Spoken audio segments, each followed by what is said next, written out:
Good afternoon and welcome. I'm Richard Sachs, Provost and VPAA at University of Rio Grande and Rio Grande Community College in southeastern Ohio.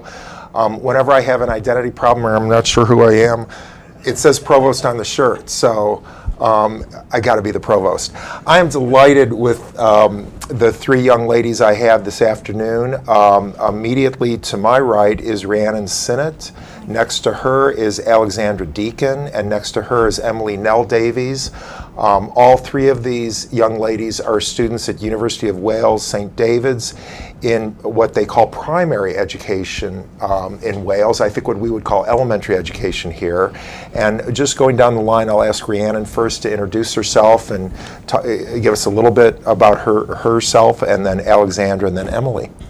So yeah, I'm Rhiannon, I'm 27 and I'm from Swansea in Wales, and I'm just going into my third year of teacher training, so as soon as we leave Rio to go home, we'll be going straight into that and finishing next May, and we'll be a qualified teacher. So that's me.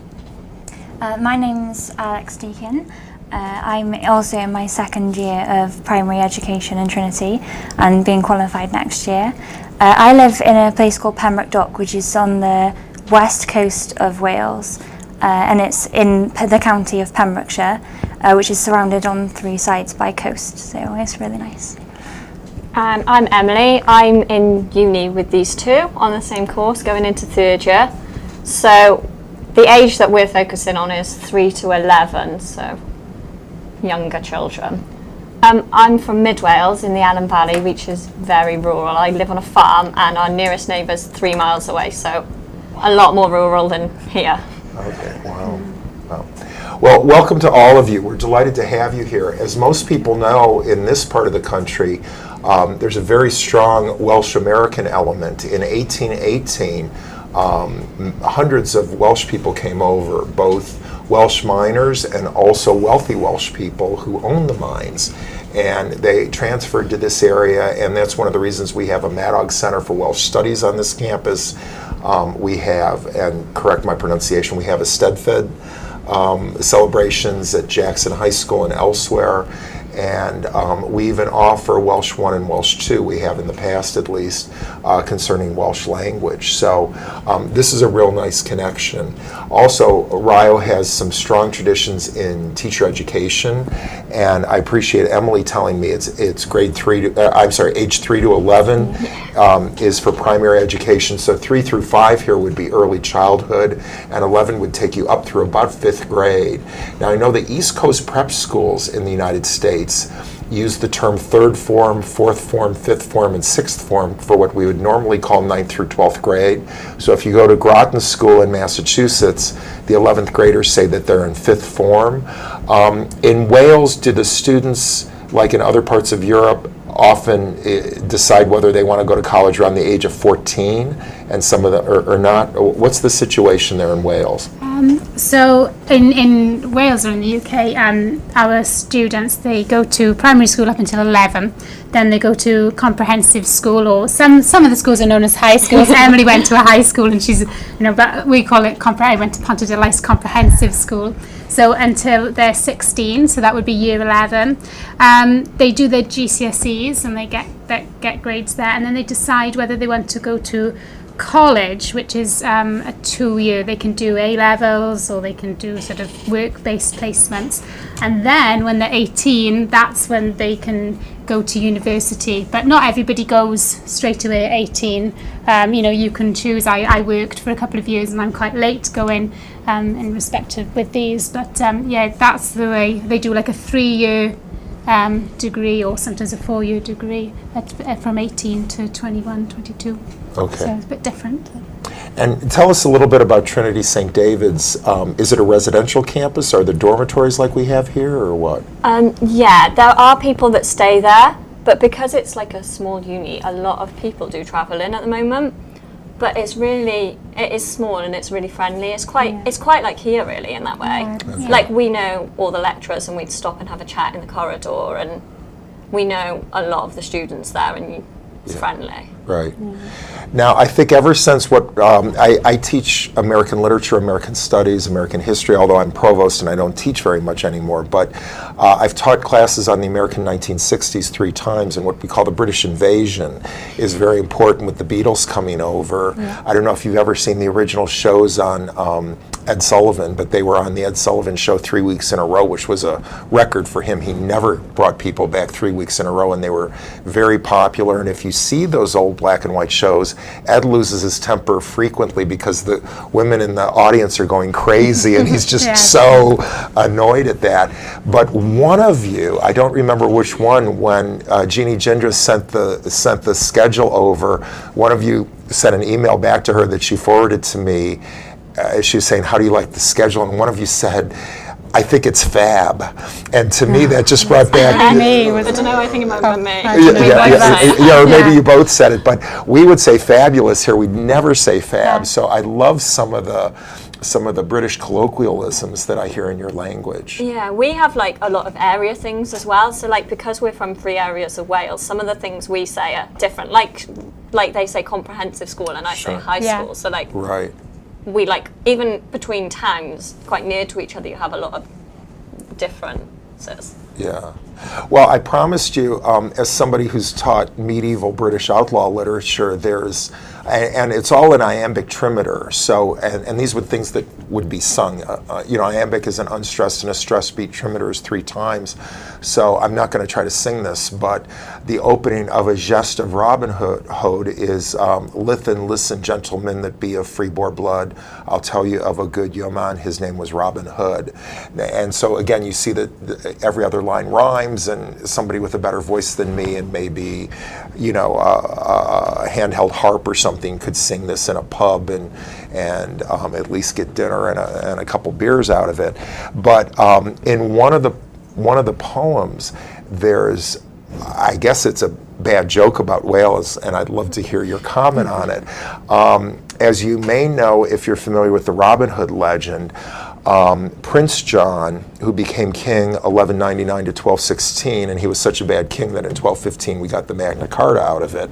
But 1189 to 99, his brother, King Richard I, is king, but much of the time Richard, who we know as Coeur de Lion or Richard the Lionheart, was away fighting one of the Crusades, and then he was captured in what's now Germany, and a big ransom had to be paid. So for all those reasons, that Prince John was not a very good leader, and they're overtaxing the people to pay the ransom to get Richard out, there was a lot of tension between the common people and the wealthy, and that leads to this legend of Robin Hood, and everybody is familiar with the Sheriff of Nottingham.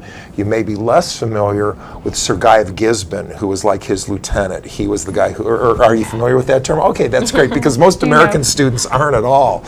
So there's a great story when Prince John comes through, and he's so annoyed that there's this Robin Hood character. And so he tells the sheriff, he tells the Sheriff of Nottingham, Robert Dorano, he said, you get your guy Gisborne and you go out and you come back with Robin Hood's head.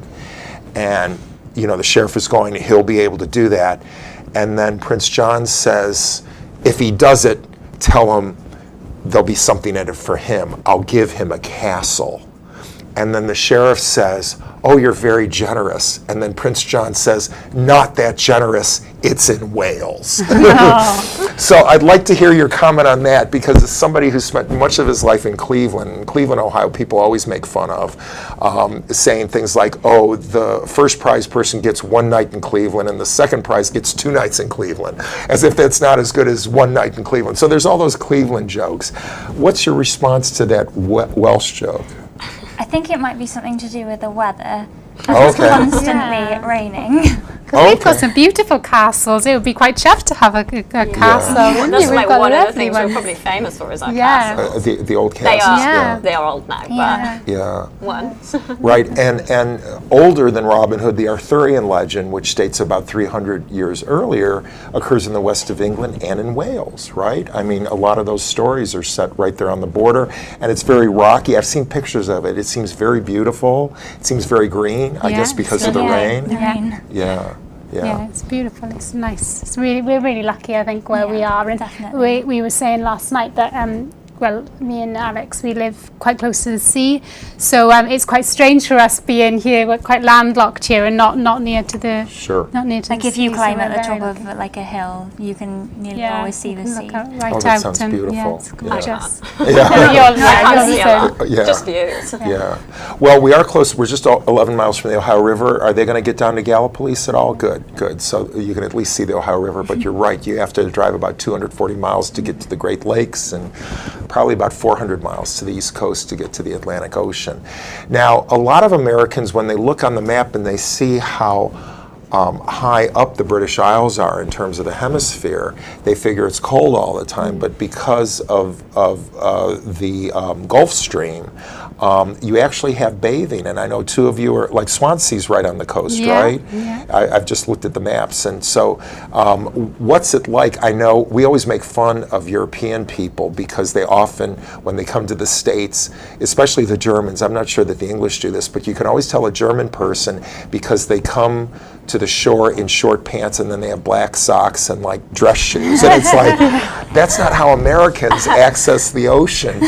But I know that bathing and going to the shore, like Bath, the town of Bath in England, we get our term bathe from that because it's right there on the ocean. So tell us about some of the seaside places in Wales. Oh, it's beautiful. In Swansea, there's an area called the Gower, which is just like beautiful beaches. It goes right around the coast, and we can go in the sea. We do go in the sea. It's quite cold, but we just sort of once you're in for a couple of minutes or so, you get used to it, and it's it is lovely. And you're quite lucky down in Pembroke. You've got a lot of a lot of beautiful beaches. But if you were to go kayaking or something like that, we probably have full length kind of wetsuit on. Sure. It's because Yeah. it's just so cold. It's, The water's cold. Yeah, Yeah. where Alex lives in Pembrokeshire is a national park as Yeah. well. So I think it's like a protected area in some Sure. ways. Yeah. And it's like there's not that many of them. I think it might be similar to your state parks. There's possibly. Oh, sure. There's 3 national yeah, parks in we have Wales. state parks and we have national parks. you do. So the national parks are generally funded much better, and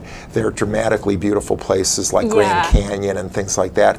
The state parks, actually, we have a lot of state parks in this area. They're often just forests, and there is a tradition in the states. The state parks are always free.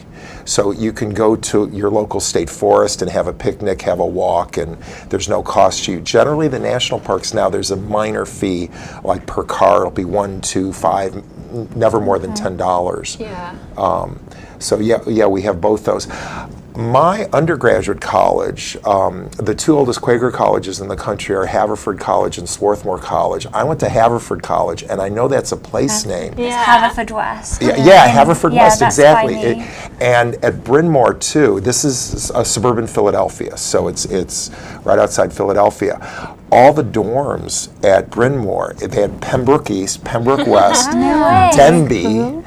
Oh, we have Tenby, not No, Den. no, we have Denby as well. It's North Wales. Denby with a D. I'm trying to think of some of the others. There's a house that we all called Betsy Coed, but it was spelled Bettyys, like Bedouise, something, and I have. Better Savoy? Yeah. Better Circle. I don't know if it's a place or not, but Yeah. we just called it Betsy Coed because we couldn't do the YYS thing. But all those names are just, and so I have to assume there were probably Welsh settlers there as well. Yeah. So tell us, what are the big towns? I've heard of Swansea, I've heard of Cardiff. What are the big towns, or where would you fly into if somebody's flying back to Wales? Cardiff. Cardiff? Only Cardiff. Only Yeah, Cardiff. they used to fly into Swansea, but they stopped it years ago. Air Wales, and I think the planes were making too much noise going over the Gower, so Where I they am, don't though, fly in like, there anymore. From mid Wales, like you can drive across to like people fly into Bristol, people come to Birmingham and drive to Wales. Okay. Depending, And sometimes you have to fly into London first and then, Yeah. and Yeah. then take a... We Yeah. flew from London to come out over Yeah. here. You know, we didn't fly from Wales. We drove up to Heathrow and flew out. So. Yeah. Okay. Now, I don't know if you have an international license, any of you, or whether you're driving, but of course you're right-hand drive in England. And I'd love to go to England. I never have. I'm going to at some point in the future, I hope, to the British Isles. But the one time I was in a right-hand drive area, it was in the Cayman Islands in the Caribbean. And I rented a car, and they gave me a left-hand drive, a Datsun, what we would now call a Nissan. And then I pulled out driving on the right-hand side, and everybody was honking at me. And I think if I had a right-hand drive car, although it would be weird to do a stick shift with my left hand, but I know do you guys watch Top Gear BBC? Yes. Oh my gosh, I love those three guys. I know they're off and they've got a they're new doing show another coming show. out now, so. But I mean, they all argue for right-hand drive. This is the way you're supposed to drive. But for me, especially with the stick shift, I expect to use my right hand and be on the left-hand side, and it's opposite that. Even coming in from Columbus and being driven, did it seem weird that we're driving on the other side, or?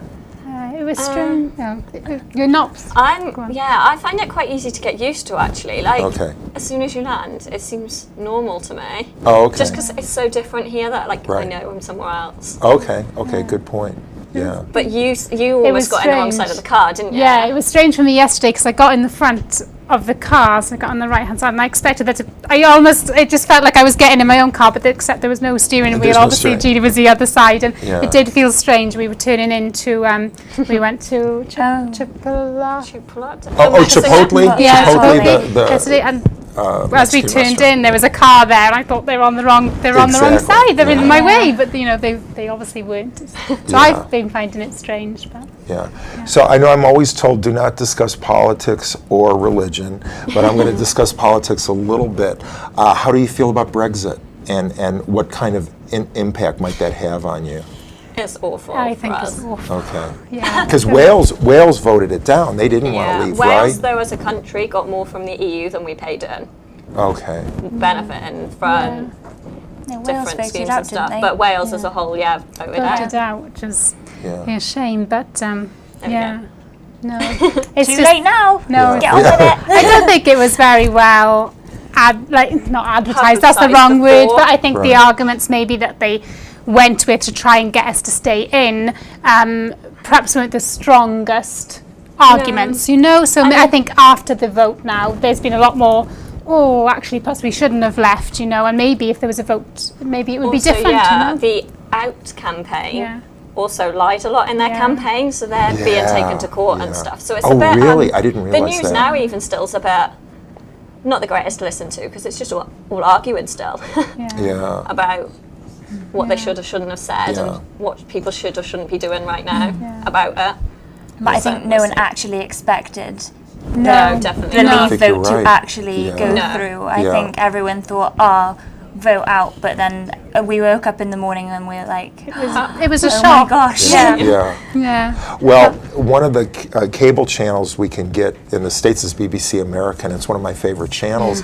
And we watched all that night, and all night it was like 52-48 Yeah. to Yeah, it was lead. really close. And it just didn't change, but it was interesting to see because Wales and I think the north of England also didn't want to leave, but it was certain areas that did and certain didn't. Yeah. And then the older people were voting to leave, but the younger people weren't. And Yeah. it was very interesting to see how they broke down that. So, well, tell us more about, Emily, can you tell us a little bit about your farm? Because this is a big farming area. I don't know how much you've driven around, but I mean, we have working farms with cows, and a lot of corn comes from this area and things like that. What do you raise on your farm?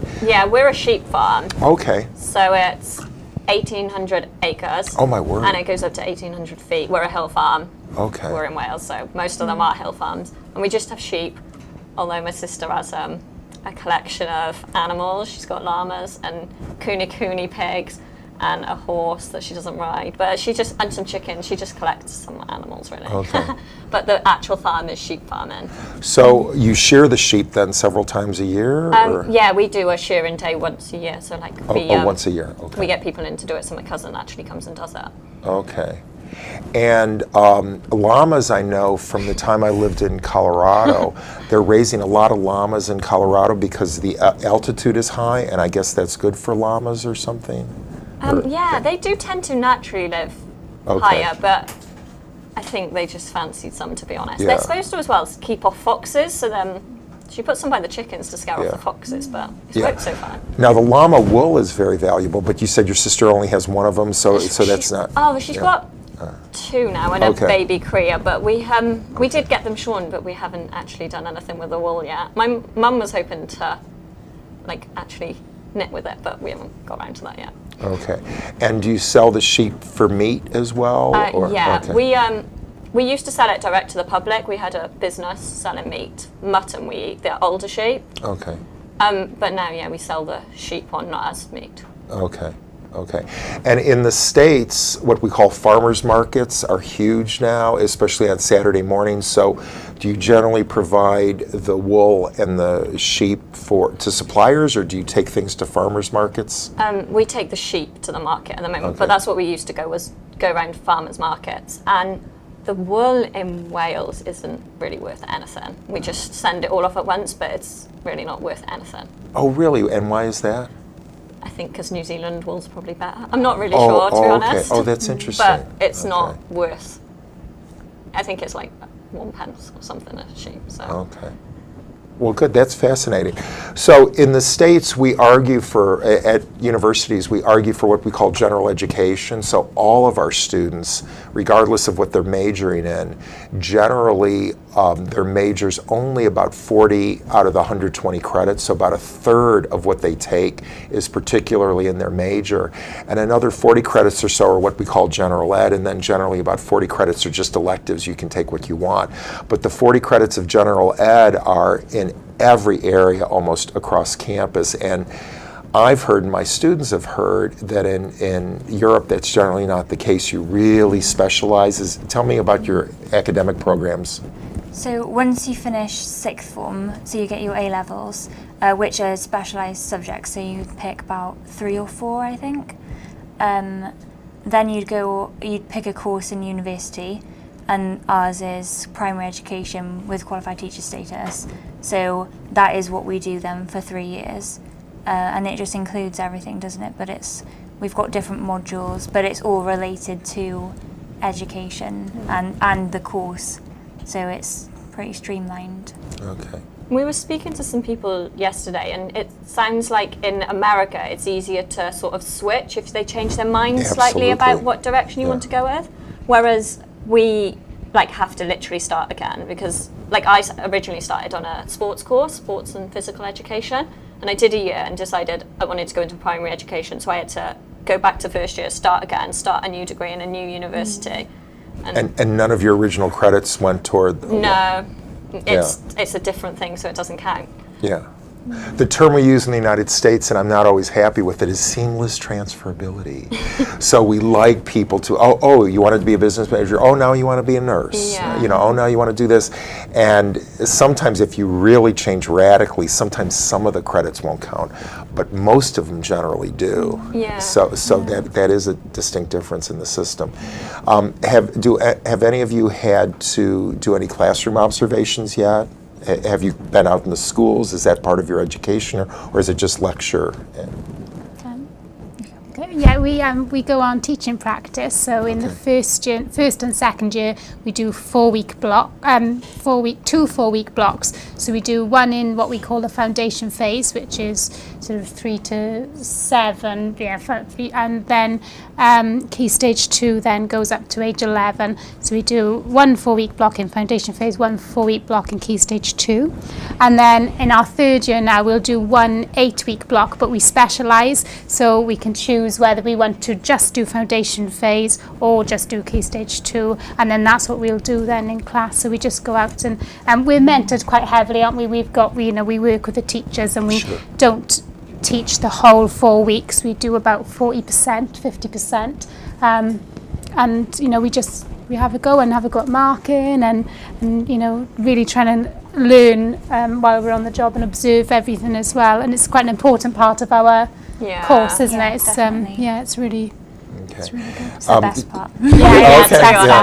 Well, do any of you have what we would call a target grade here? Because in the States, you generally do kindergarten through 8, or sometimes there's a pre-K through 3, which would be like 3 to 8-year-olds. The K through 8 would be like 5 to 14-year-olds. And sometimes people target like early L or upper L. There's a big difference between 11 and 3. Yeah. Are you allowed to say, I want to teach the 10, 11-year-olds, or are you expected to have expertise throughout that age Yeah, group? at the end of our course we're expected. So we apply for a job and we could be with a 3-year-old or an 11-year-old. It's just, to be honest, what job's there. Right. But like next year we specialise in one, but we're still qualified in all the 3 to 11-year-olds, so it is quite a big range. Okay. I've got to. We've got to bring your fingernails up because I've been looking at these. Now we've got Rhiannon here, who is very patriotic American here with the red and the blue. Yeah. And then we have Alex here, beautiful, like kind of powder blue. And then we have Emily with the natural look. And there's nothing wrong with that. So I just wanted to share that with the audience because we were kind of joking about that earlier. We're just down to our last couple minutes here. Let's take you out of primary education, and you're part of the Welsh Tourist Board. Give our American audience reasons to visit Wales. I know the castles. I know it's got a lot of natural beauty. You can talk more about those things or anything else that we haven't mentioned so far. So yeah, I would say definitely come. You can go and see all the beaches. You can go up, perhaps you can go up Snowdon, go around the Brecon Mountains, go all the way around. It is beautiful. It's gorgeous. You should come. And if you do get to come to Carmarthen, which is our campus, it is lovely. It's everyone's really friendly, just like here. There's lots of trees and older buildings, and it's nice just to sit out. But I would say to bring a coat or bring a jumper. Don't just come like you would dress out here. Definitely not. But yeah, so I don't know. And everyone's really friendly as well. So there's a bit of a joke that when there's kind of a sport on and people go up to London, that's the only time people will talk to each other on the tube because the Welsh people would just talk to anybody and they're so friendly and lovely. So, yeah. I'd just say there's something for everyone, really. There's outdoor stuff, we've got indoor stuff, we've got the history, we've got natural beauty outside. Just whatever you're into, there'll be something for you. That's great. And what are some of the favorite activities? I've noticed there's 3 or 4 campuses, and you said you're on the Carmarthen campus. Yeah. But here sports are huge. So there's sporting events, there's theater events. Sometimes we'll show a movie. Same thing, or? Rugby's definitely a big Rugby, thing. okay. Yeah. Okay. We're very passionate about rugby. Okay, I'm getting the signal that this is the end. This has been a wonderful show. I think you should have them on again, just like Ed Sullivan with the Beatles. I think you got to bring them back next week, okay? Because people can't tell, but people are screaming in the audience for these 3 ladies. Thank you so much, Emily, Alex, Rhiannon. You've been wonderful guests. Have a wonderful visit here. We hope to Thanks see for you. having us. Thank you.